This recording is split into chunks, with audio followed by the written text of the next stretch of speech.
اور رسول خدا کی حدیث بھی ہے کہ علی کا چہرہ دیکھنا بھی عبادت ہے اور والدین کا چہرہ دیکھنا بھی عبادت ہے۔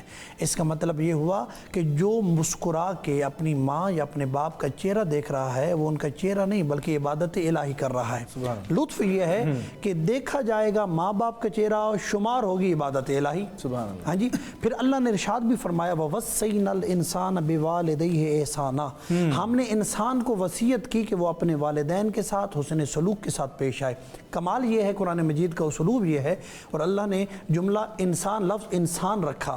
اللہ نے یہ نہیں کہا کہ میں نے مسلمان کو وصیت کی یا مومن کو وصیت کی، اللہ فرما رہا ہے میں نے انسان کو وصیت کی۔ یعنی ماں باپ کی تعظیم میں اسلام نے صرف مسلمان ہونے کی یعنی کہ قید نہیں لگائی، بلکہ یہ کہا جو بھی انسان ہوگا وہ اپنے ماں باپ کی اطاعت کرے گا، اپنے ماں باپ پہ احسان کرے گا، اور قرآن کی روشنی میں جو اپنے ماں باپ کی گستاخی کرتا ہے، احترام نہیں کرتا، بے احترامی کرتا ہے، قرآن کی نگاہ میں وہ انسان کہلانے کا بھی حق نہیں رکھتا۔